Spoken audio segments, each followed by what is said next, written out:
Assalamualaikum warahmatullahi wabarakatuh. Perkenalkan, nama saya Salim, NIM 1916010002. Baik, saya akan mencoba menjelaskan materi tentang pengertian kaidah fikih. Kaidah fikih atau kawaid fikih terdiri dari dua suku kata. Yang pertama kaidah atau kawaid, dan yang kedua kata fikih atau fikih. Kata kaidah atau kawaid secara bahasa atau etimologi berarti asal atau asas. Adapun secara istilah, kaidah berarti proposisi universal yang sesuai bagi partikular di bawahnya. Kata kawaid merupakan bentuk plural atau jamak dari kata kaidah atau kaidah, istilah dalam serapan bahasa Indonesia. Kata kaidah sendiri secara literal berarti asas, landasan, dasar, basis atau fondasi. Kaidah dapat juga bermakna ajaran, garis panduan, formula, pola atau metode. Maknanya sama dengan asas atau prinsip yang mendasari suatu hal. Suatu hal tersebut bisa berarti bangunan, agama atau lainnya. Mayoritas ulama usul sendiri mendefinisikan kaidah dengan hukum yang bisa berlaku atau secara universal yang bersesuaian dengan sebagian besar bagian-bagian atau partikularnya. Sedangkan arti fikih secara etimologi adalah pemahaman. Menurut istilah fikih adalah ilmu yang mempelajari hukum syariat amaliyah yang diambil dari dalil-dalil yang tafsili atau terperinci. Dengan demikian, kaidah fikih berarti asas, landasan, dasar, basis atau fondasi fikih.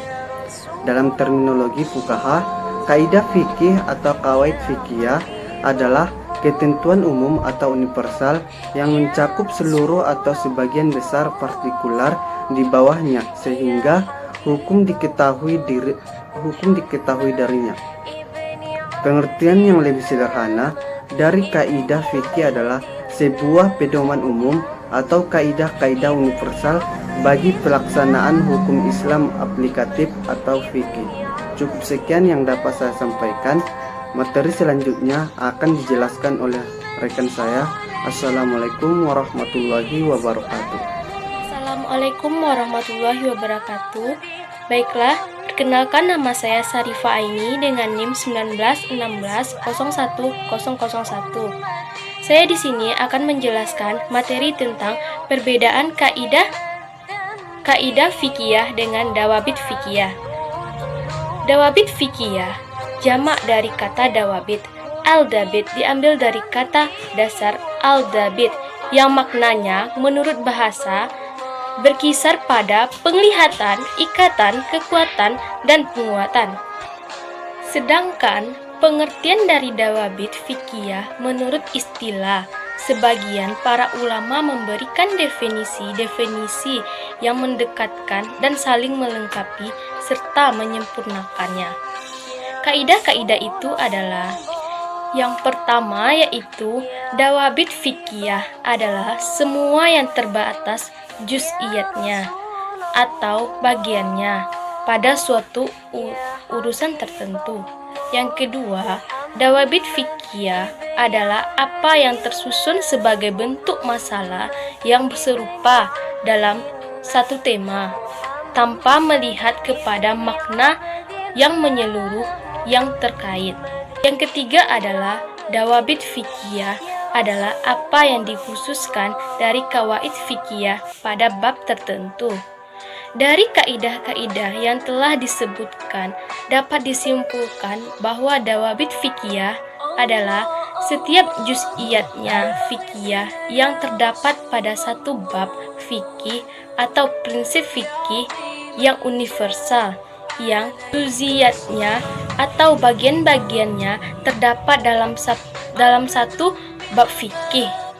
Kawaid fikih dan dawabit fikih memiliki kesamaan dan perbedaan. Perbedaannya hanya terletak pada ruang lingkupnya.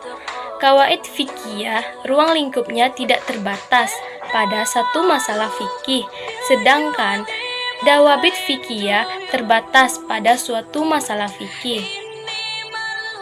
Perbedaan ini telah disyariatkan oleh Al-Makhari Al-Maliki yang menyatakan bahwa kawaid fikih lebih umum dari kawabit fikih. Sekian penjelasan yang dapat saya sampaikan. Materi selanjutnya akan disampaikan oleh rekan saya. Sekian, terima kasih. Assalamualaikum warahmatullahi wabarakatuh. Baiklah, saya akan membaca bagian yang C, yaitu perbedaan antara kaidah fikih dengan nazariyah fikih. Adapun pengertian nazariyah fikih yaitu berasal dari nazir yang berarti mengangan-angankan sesuatu dengan mata atau ta'mulus syai' bi al-ain.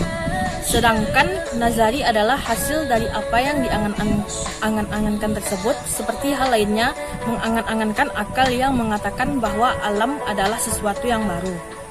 Akan tetapi, sebagian fikih ulama fuqaha kontemporer mengatakan bahwa nazariyah sinonim dengan kawaid fikih yang termasuk dalam golongan ini adalah Syekh Muhammad Abu Zahra sebagaimana yang dijelaskan dalam usul fikih, atau nadariyah fikih juga bisa didefinisikan dengan maudhu fikih atau maudhu yang membuat masalah-masalah fikih atau qadiyah fikih. Hakikatnya, rukun dan syarat dan hukum yang menghubungkan fikih yang menghimpun satu maudhu yang bisa digunakan sebagai hukum untuk semua unsur yang ada, seperti nadariyah milkiyah, nadariyah akad, nadariyah isbat, dan yang lainnya. Sebagai bentuk aplikasi dan contoh nadariyah isbat atau penetapan dalam An-Fiqh al-Jina al-Islami atau pidana Islam, ini terdiri dari beberapa unsur, yaitu yang pertama hakikat isbat, yang kedua syahadah, yang ketiga syarat-syarat saksi, yang ketiga mekanisme saksi, yang keempat pembelaan, yang kelima tanggung jawab saksi, yang keenam ikrar, yang ketujuh karinah, yang kedelapan kiblah, yang kedelapan maklumat qadi, dan yang terakhir kitabah. Adapun perbedaan yang mendasar antara kaidah fikih dan nadariyah fikih adalah: yang pertama, cakupan kaidah fikih sangatlah luas, sedangkan nazariyah fikih hanya mencakup bab fikih tertentu, dan dari segi ini nazariyah sama dengan dawabit fikih. Yang kedua, secara redaksional kaidah fikih sangat singkat dan maknanya lebih umum dibandingkan dengan nazariyah fikih. Yang ketiga, setiap kaidah fikih mencakup nazariyat fikih dan tidak sebaliknya. Yang keempat, pembahasan nazariyat fikih tidak memerlukan pemikiran lebih lanjut, sedangkan kaidah fikih memerlukan pembahasan yang lebih detail. Yang kelima, kaidah fikih tidak mencakup rukun, syarat, dan hukum, sedangkan nazariyat fikih tidak menetapkan hukum. Yang keenam, kaidah fikih menetapkan hukum dengan sendirinya, sedangkan nazariyah fikih tidak menetapkan hukum. Yang terakhir, nazariyah fikih merupakan pengembangan dari kaidah. Sekian dari saya. Assalamualaikum. Baiklah, saya akan menjelaskan bagian D, perbedaan kawaid fikih dengan kawaid usuliyah. Yang pertama, kawaid fikih itu bersifat mayoritas agar dapat diterapkan pada bagian-bagian hukum, sedangkan kawaid usuliyah itu bersifat umum agar dapat diterapkan pada bagian-bagian hukum. Yang kedua, kawaid fikih itu muncul setelah adanya furu' atau fikih, sedangkan kawaid usuliyah itu muncul sebelum ada furu' atau fikih. Yang ketiga, kawaid fikih itu merupakan himpunan masalah yang meliputi hukum-hukum fikih, sedangkan kawaid usuliyah itu himpunan persoalan tentang dalil-dalil yang dapat dipakai untuk menetapkan suatu hukum. Yang kehujjahan atau kegunaan kawaid fikih. Kawaid fikih berfungsi untuk mempermudah para mujtahid menetapkan suatu hukum. Di sini terdapat beberapa fase. Yang pertama, fase pertumbuhan dan pembentukan yang terjadi pada abad pertama dan abad kedua Hijriah. Yang kedua, fase perkembangan dan kodifikasi yang terjadi pada abad keempat sampai abad 10 Hijriah. Yang ketiga, fase kematangan dan kesempurnaan yang terjadi pada abad 11 sampai saat sekarang ini.